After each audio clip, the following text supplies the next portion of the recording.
So Apple made a bold move this year, ditching titanium and going back to aluminum for the iPhone 17 Pro and Pro Max. On stage, they called it a new design direction, lighter and more seamless. But oh boy, just a few weeks in, buyers are already noticing something Apple never mentioned in the keynote. The color on these brand new $1,000 Pro phones is literally peeling off. Not hairline scratches, not tiny scuffs. I'm talking chunks of coating missing, exposing raw silver aluminum underneath. And it looks bad. Now, we've all seen iPhones pick up scratches before. Keys in the pocket, coins, maybe a drop on concrete. That's nothing new, but this feels different. Users on Reddit, McRumors, and even X are posting pictures of their phones looking worn out within days. One guy said he noticed chips around the camera bump within hours of unboxing. And when teardown experts put the phone under microscopes, they saw exactly why. The anodized coating Apple used this year is fragile, especially on sharp corners. Those raised edges around the camera plateau, they're basically weak points waiting to chip. And here's the kicker. It's not just random buyers. Even Apple Store demo units, the ones meant to lure you in,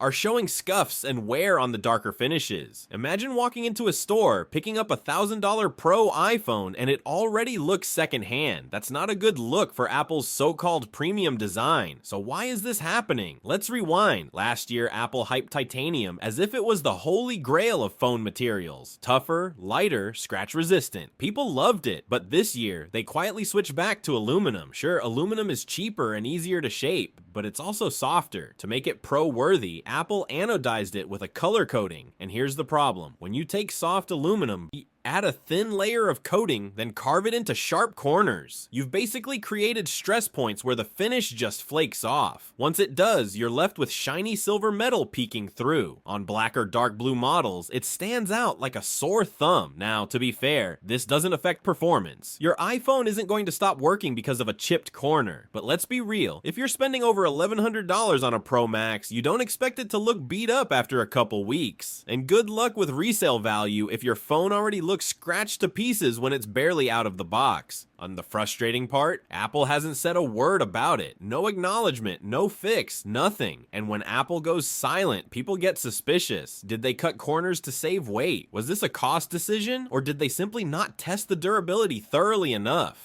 Meanwhile, Samsung is over here flaunting titanium on the Galaxy S25 Ultra. And yeah, it feels like salt in the wound. You can already imagine side-by-side TikToks of a scratched up iPhone next to a pristine Samsung. Now, let me share some reactions I've seen. One user posted, "My iPhone looks like it's 2 years old after just 2 weeks. Never seen anything like it." Another said, "This is worse than ScratchGate. I haven't even dropped it and the paint is literally flaking off." And then there are people defending Apple saying, "Just use a case." But come on, when you're paying this much for a Pro phone, shouldn't it survive a pocket without needing armor plating? So who's this really going to affect? If you're someone who always uses a thick case, maybe you'll never notice. But if you love showing off Apple's design, the colors, the finish, the premium look, well, that premium look might not last long. And here's my take. This could be the iPhone 17's first big controversy. Apple wanted sleek design, but in chasing that, they may have compromised durability. And honestly, people aren't just nitpicking, and this is about trust. When Apple calls something pro, buyers expect premium inside and out. Right now, the outside doesn't seem to be holding up, but that's just my perspective. What do you think? Is Apple's new Pro design a downgrade, or are people overreacting about cosmetic issues? Drop your thoughts below because I'll be reading and replying. Now go check out the other cases I've put on trial here in Tech Court.